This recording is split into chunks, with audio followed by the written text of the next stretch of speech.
मोदी का retirement plan तैयार, RSS ने दिखा दिया। रेड सिग्नल, मोदी की तस्वीर ने खोल दिया। बड़ा राज दबाव में सरकार आडवाणी की राह पर चलती दिखाई दे रही है। मोदी लोकसभा चुनाव में बीजेपी को बड़ी हार मिली। 400 पार का दावा करने वाली बीजेपी बहुमत तक हासिल नहीं कर पाई। अब छोटे छोटे दल जिन्हें 1 या 2 सीटें मिली हैं, उनके सहारे वो सरकार बना रही है।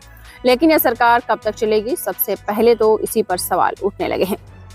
इन सबके बीच नरेंद्र मोदी को एनडीए का नेता चुन लिया गया है और इस बैठक की जो तस्वीर सामने आई है, अचानक से देश की राजनीति में हलचल मच गई है।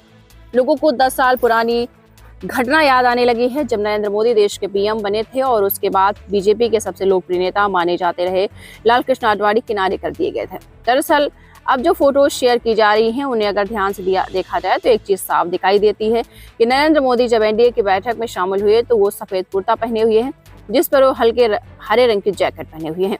बैठक के वीडियो और फोटो तमाम मीडिया चैनल ने लगातार दिखाए तो सोशल मीडिया पर मोदी के इस फोटो को एक और पुराने फोटो के साथ जोड़कर रोल किया जा रहा है। दूसरी फोटो भी नरेंद्र मोदी दिखाई दे रहे हैं, उनके साथ लाल कृष्ण आडवाणी दिखाई दे रहे हैं। अंतर इतना है कि जिस तरीके के कपड़े नरेंद्र मोदी ने एनडीए की बैठक में पहने हुए थे, वैसे ही कपड़े लाल कृष्ण आडवाणी पहने दिखाई दे रहे हैं। सफेद कुर्ता और हल्के रंग की जैकेट पर आडवाणी दिखाई दे रहे हैं तो मोदी उनके सामने झुके हुए हैं। अब ये दोनों ही तस्वीरें सोशल मीडिया पर खूब वायरल हो रही हैं। लोग कमेंट कर रहे हैं कि एनडीए की बैठक में ही मोदी ने अपने रिटायरमेंट प्लान को देश की जनता के सामने रख दिया, यानी अब लाल कृष्ण आडवाणी के रास्ते पर बढ़ने की तैयारी मोदी कर रहे हैं। वैसे भी नरेंद्र मोदी की बीजेपी में नियम बनाया गया है कि ये नेता 75 साल का हो जाता है, वो बड़ी जिम्मेदारी नहीं लेता है, उसे राजनीति से रिटायर कर दिया जाता है।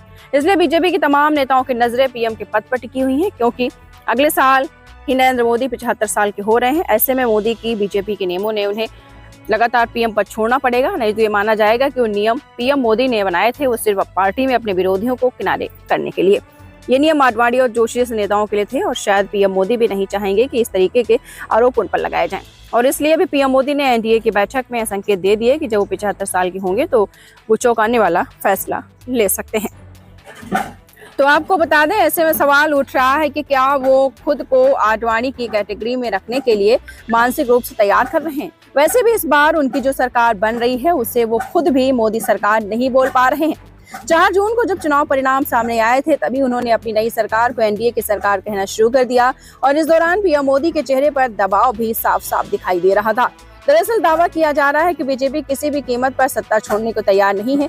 अगर सीटों की संख्या 10-20 और कम हो जाती है तो बीजेपी अभी भी नरेंद्र मोदी को किनारे कर देती, क्योंकि एनडीए में जो दल बाहर आए गए हैं उसके लिए पीएम मोदी की नीतियों को ही जिम्मेदार माना जा रहा है।